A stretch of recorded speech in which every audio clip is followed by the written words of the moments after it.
Welcome to Screw the Commute, the entrepreneurial podcast dedicated to getting you out of the car and into the money.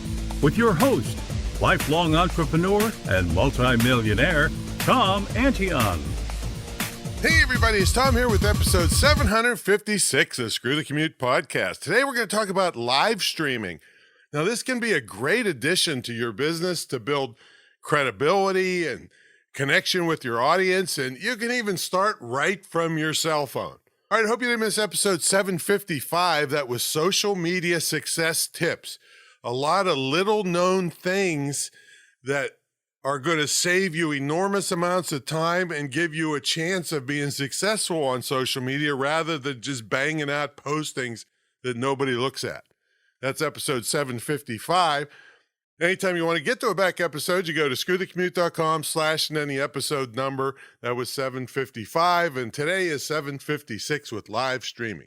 Make sure you follow me on TikTok at Digital Multimillionaire and grab a copy of our automation ebook. You're going to thank me for this. I'm telling you, if you just do a portion of what's in that book, you're going to save yourself hundreds of hours of time into the future. So that's at screwthecommute.com/ automate free. All right, let's get to the main event. Live streaming is a way you can broadcast video and audio in real time to your audience. And people love it, and they can see your personality and brand values while you're engaging and entertaining and educating them. You can build trust with your audience because you're willing to interact with them instead of hiding like many of the shyster marketers do. You can tell stories and show people your human side, and you can even take them behind the scenes, which we call candid marketing. Now, people really saw my genuine emotions. That's another thing they can see more of you. When my dog Rubik's passed, and I was doing a regular Sunday night funny news and comedy show, and I just couldn't bring myself to yuck it up when he passed, and I can tell you nobody complained that they didn't get their weekly dose of crazy comedy because they saw I'm a real person that cared so deeply about that dog, and nobody complained, and they saw a different side of me than they usually saw. Live streaming can make a stronger connection and loyalty with your audience too. But there are also some things you have to watch out for, and I'm going to cover them here also. All right, first, you need a good internet connection, and that's mostly in your control unless you live in the boonies. You should probably hardwire yourself to your router with an Ethernet cable instead of relying on Wi-Fi. Now, if you're doing an interview or having a co-host, you can't do much about the other person's connection other than warn them how important it is and maybe even teach them how to do speed tests on their own connections. Basically, you have them go to speedtest.net and keep a log during the day and on different days and record both their upload and download speeds. Upload is the most important here because you and the other person are sending your voice and audio up to the internet. Upload, right? These speed tests could give you an indication of the best time of day for them to do interviews, or it could cancel the live stream altogether if their speed is poor and they aren't willing to do anything about it. Viewers admittedly have become more tolerant of bad connections since the pandemic hit, since even all the cable and major networks had people interviewed from home, and some of it was really terrible, but it still made it on the air, which in the previous years it would not have. You have to decide the quality you want to keep on your live stream because there will be people that leave if they experience a poor viewing experience. The next thing is if you want the most participation, you should have a clearly defined topic. If you think just having a general discussion about anything and you'll get maximum participation, you may have some trouble. Yeah, people have been successful with this, but it's much harder because people don't know what to expect on each live stream, and they don't know if it's going to be worth their time to show up live. Most successful streams have an exact topic. And even though they think participation will be less, and maybe it will be, you know that every single person on the live stream is highly interested in that topic. This helps with more sales if you're selling stuff. I'd rather have fewer excited people about the topic on the stream rather than a bunch of tire kickers who don't even know what you're going to be talking about. All right, so you need to plan this a little bit. So I really do suggest that you plan out what you're going to be talking about and have notes handy, either by teleprompter or taped up on your screen or even on the desk in front of you, no problem. You can have a plan for the topics, the questions to pose to co-host and interviewees. You could have quotations that you can just read right off a piece of paper in front of everybody. Jokes, news, and whatever else you need to cover. The last thing you want is dead air where you're fumbling for what to do next. You don't want that. All right, now what platforms are good for this? Well, most people are familiar with YouTube Live, Facebook Live, Instagram Live, and Vimeo. Now, lesser known is Twitch, which I've watched in the recess, whenever they had a recess of the Johnny Depp trial, but I never used it personally, and another one's called Periscope.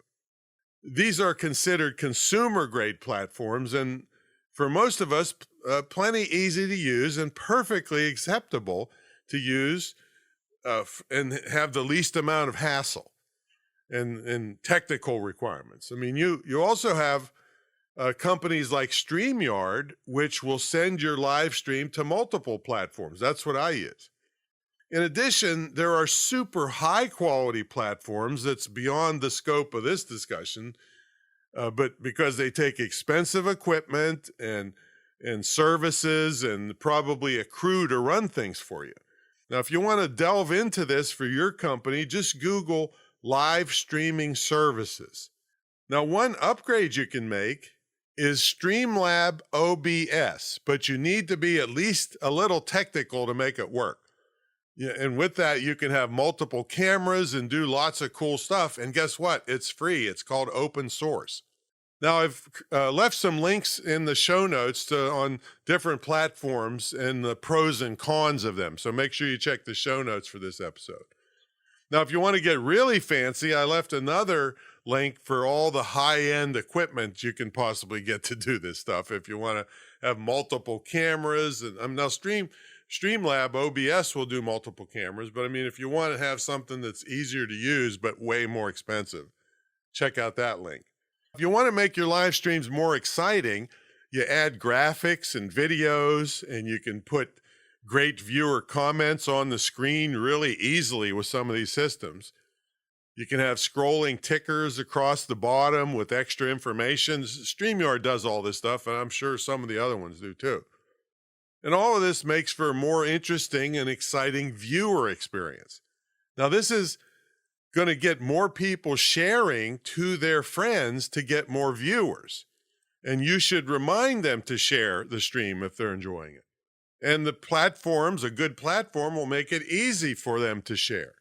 Now, this is another reason, this sharing stuff, that live streams should be longer, not like a 30-second video, because this gives the time for viewers to share your live stream with their friends and their friends to see the share and actually get on the live stream. And of course, all of this depends on it being exciting to watch and interesting. Now, if you just pop on and off, they just don't have time to do the sharing. All right, some other stuff to watch for. Well, flash in the pan doesn't usually work that well. In other words, just do one and quit. Unless you have some way to tell people about it, like with my big email list, I could have a very successful one-time live stream. And maybe I will when my documentary premieres.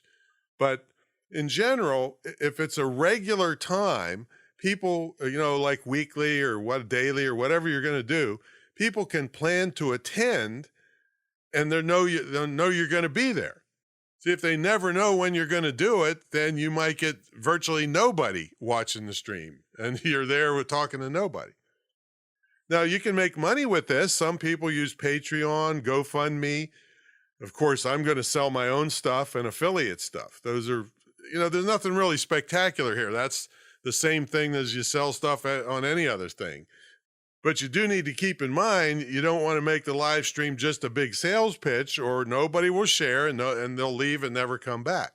So live streaming can be a great addition to your business, and it can simply be started on your cell phone.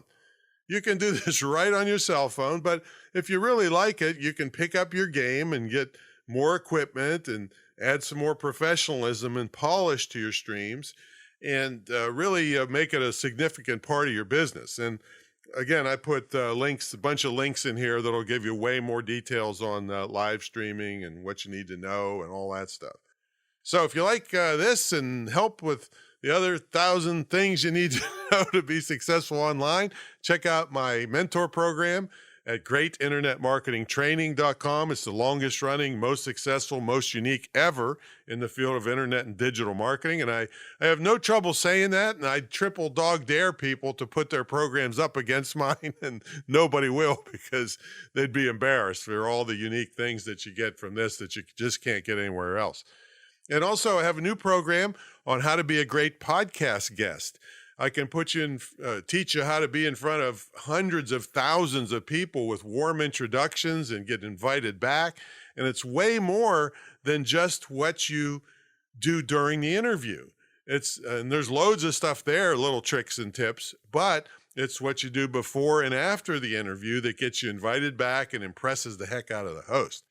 All right, so that's my story. I'm sticking to it. Check out in this case, if you just want the podcasting training, that's screwthecommute.com/greatpodcastguest. And of course, that's free if you're in my mentor program. All right, we'll catch you on the next episode. See you later.